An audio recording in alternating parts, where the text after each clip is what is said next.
जय हिंद दोस्तों, मैं हूं नवाज अली और आप सभी का स्वागत है हमारे YouTube चैनल विद्या एजुकेशन में। तो आज हम लोग इस वीडियो में क्या पढ़ेंगे, सेल यानी सेल के बारे में आज हम इस वीडियो में अध्ययन करेंगे, यानी कोशिका का अध्ययन करेंगे। तो सबसे पहले मैं आप लोगों से बोलना चाहता हूं कि जो जो अभी तक मेरे चैनल को सब्सक्राइब नहीं किए तो मेरे चैनल को जरूर सब्सक्राइब करें, शेयर करें, लाइक करें एंड कॉमेंट करें। तो चलिए हम देखते क्या है कि सेल क्या है, मतलब कोशिका क्या है। तो कोशिका जो होती है, तो कोशिका को अध्ययन करने से कोशिका का हम अध्ययन करेंगे तो उसके कोशिका का अध्ययन कहलाता क्या है। तो कोशिका को जो अध्ययन कहलाता है वो कहलाता है हमारा क्या, साइटोलॉजी कहलाता है। उसके बाद जाने क्या कि कोशिका की खोज कब की और किसने किया। तो कोशिका की खोज सर्वप्रथम कोशिका की खोज 1665 ईस्वी में रॉबर्ट हुक ने इन्होंने की थी। लेकिन यहाँ पर बात ध्यान रखें कि 1665 ईस्वी में इन्होंने रॉबर्ट हुक ने कोशिका की खोज की, लेकिन इन्होंने मृत कोशिका की खोज की। क्या 1665 ईस्वी में रॉबर्ट हुक ने क्या किया, इन्होंने मृत कोशिका के खोज किया। उसके बाद फिर आते हैं तो मृत कोशिका की खोज हो गई, तो उसके बाद जरूरी है क्या कि ये जीवित कोशिका की भी खोज जरूर होगी। तो जीवित कोशिका की खोज सर्वप्रथम जीवित कोशिका की खोज एंटोनी वान ल्यूइनवेनहॉक ने 1674 ईस्वी में किया। क्या 1674 ईस्वी में ल्यूइनवेनहॉक ने किए, 1674 ईस्वी में किसका, तो जीवित कोशिका की खोज। और जीवित कोशिका का अध्ययन क्या कहलाता है, जीवित कोशिका की खोज हो गया और जीवित कोशिका के बारे में तो हम जरूर अध्ययन करेंगे। तो जीवित कोशिका का अध्ययन कहलाता क्या है, तो जीवित कोशिका का अध्ययन कहलाता है फादर ऑफ बैक्टीरियोलॉजी। और मृत कोशिका की और मृत कोशिका का अध्ययन क्या कहलाता है, तो मृत कोशिका का अध्ययन जो कहलाता है हमारा, वो कहलाता है फादर ऑफ साइटोलॉजी।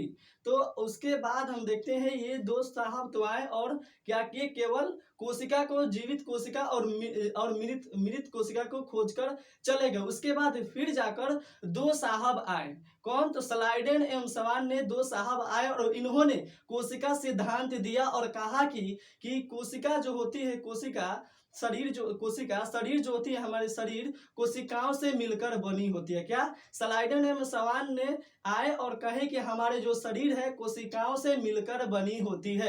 अतः कोशिका जो होती है हमारे शरीर की सबसे छोटी इकाई है। क्या, कोशिका जो होती है हमारे शरीर की सबसे छोटी इकाई है।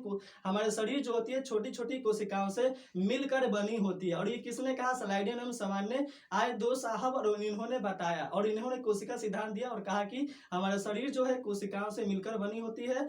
और कोशिका जो होती है शरीर की सबसे छोटी क्या होती है, इकाई होती है। उसके बाद आते हैं क्या, कोशिका तो ये तो हो गया। उसके बाद आता है क्या कि मृत कोशिका को हम देखिए क्या कहते हैं, तो मृत कोशिका को हम जो कहते हैं हम नेफ्रोसिस कहते हैं।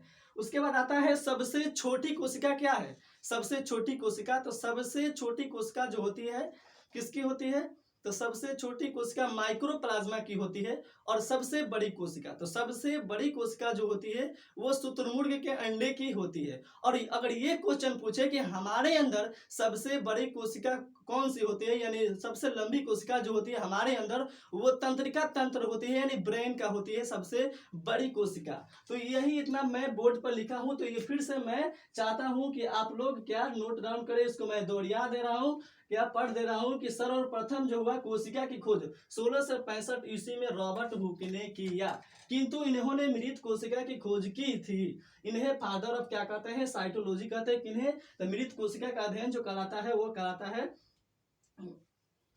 है फादर ऑफ साइटोलॉजी। और सर्वप्रथम जीवित कोशिका की खोज 1674 ईस्वी में एंटोनी वान ल्यूइनवेनहॉक ने किया, कि इन्हें फादर ऑफ बैक्टीरियोलॉजी कहते हैं। किन्हें, ल्यूइनवेनहॉक को फादर ऑफ बैक्टीरियोलॉजी कहते हैं। स्लाइडन एवं समान ने दो साहब आए और कोशिका सिद्धांत दिए और कहा कि शरीर जो होती है कोशिकाओं से बना है। अतः कोशिका जो होती है शरीर की सबसे छोटी इकाई है। कोशिका क्या है, शरीर की सबसे छोटी इकाई है। उसके बाद आता है मृत कोशिका, क्या कहते हैं, नेफ्रोसिस कहते हैं। सबसे छोटी कोशिका क्या है, माइक्रोप्लाज्मा की होती है। उसके बाद आते हैं सबसे बड़ी कोशिका जो होती है शुतुरमुर्ग के अंडा। और सबसे छोटी कोशिका क्या होती है, जो हमारे अंदर होती है वो तंत्रिका तंत्र होती है, यानी ब्रेन का होती है। तो मुझे उम्मीद है इतना आपको जरूर समझ में आएगा। और फिर चलिए इससे आगे हम देखते हैं